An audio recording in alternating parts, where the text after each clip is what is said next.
action potential is the mechanism for neuronal signal transduction. In a resting neuron, there's more sodium outside the cell membrane and more potassium inside the cell.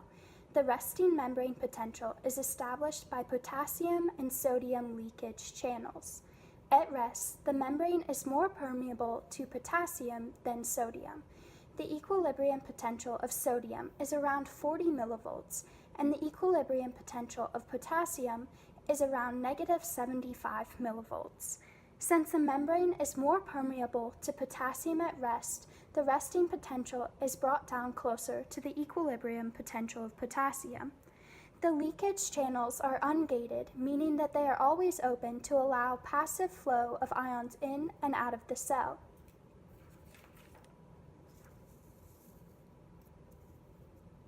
The sodium-potassium pump maintains the concentration gradient, but requires energy in the form of ATP to actively pump 3 sodium ions out of the cell and 2 potassium ions into the cell. The actual process of the action potential appears to be complex, but can be very simple when broken down. First, there is an initial depolarization to threshold due to synaptic input and sensory signals. Once threshold is reached, there is a much greater depolarization period. During this period, voltage-gated sodium channels open, causing an influx of sodium into the neuron. The membrane voltage of the neuron increases towards the equilibrium potential of sodium. Next, potassium channels open, while sodium channels simultaneously become inactivated.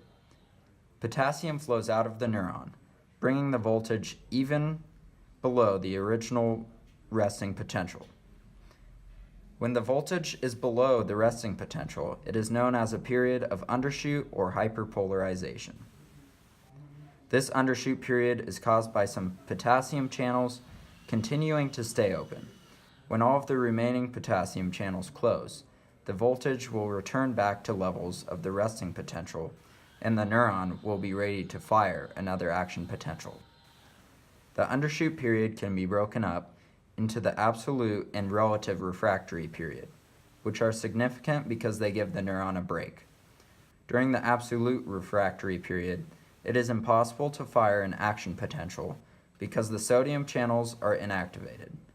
Similarly, during the relative refractory period, it is more difficult to trigger an action potential due to some potassium channels remaining open. The action potential has several unique features that mark its importance. Action potentials are all or none, meaning that the membrane either initially depolarizes enough to reach the threshold potential and fires an action potential, or does not reach the threshold and the cell fails to fire an action potential. This means that each action potential is the same as long as it hits the threshold at -65 millivolts. The trigger zone is the location of action potential generation because it has the lowest threshold for action potential generation due to a high density of voltage-gated sodium channels at the axon hillock. This high density of voltage-gated sodium channels allows more sodium to enter the cell in a smaller space and gets the cell membrane to the threshold potential. The resulting propagation of the action potential signal down the axon requires both active and passive current flow. The passive propagation relies on the diffusion of depolarizing charge down the axon. Active propagation, on the other hand, relies on the physical opening of voltage-gated channels. Another important feature of action potentials is that the signal is unidirectional. Backwards signal flow is prevented by upstream sodium channels being inactivated. There are also 2 ways to increase the conduction velocity of an action potential signal. An increase in axon diameter allows the current to flow with less resistance and thus greater velocity. Wrapping the axon with a fatty myelin sheath insulates the traveling signal and allows the cell to expend less energy running the sodium-potassium pumps and to fit more neurons in a small space. The nodes of Ranvier occur at gaps in the myelin sheath and contain many voltage-gated sodium channels, thus allowing the signal to essentially jump from node to node and increase conduction velocity. In diseases like MS or Guillain-Barré syndrome, neurons become demyelinated and current flow is disrupted or disabled. So I'm going to push a little bit on this domino, and as you can see, it doesn't move, so that means that it has not yet reached the threshold potential to fire.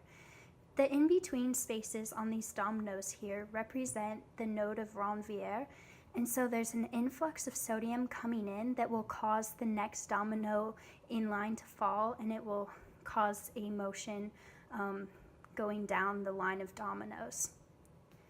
So I'm going to push on both these two dominoes here and we'll see what happens. So this one fell a little bit quicker than this second row right here because the ruler represents the myelin sheath on an axon, so it's more instantaneous and it makes the signal go faster through the axon, whereas this took a little bit longer to fall. So that's another demonstration representing a small part of what happens during an action potential.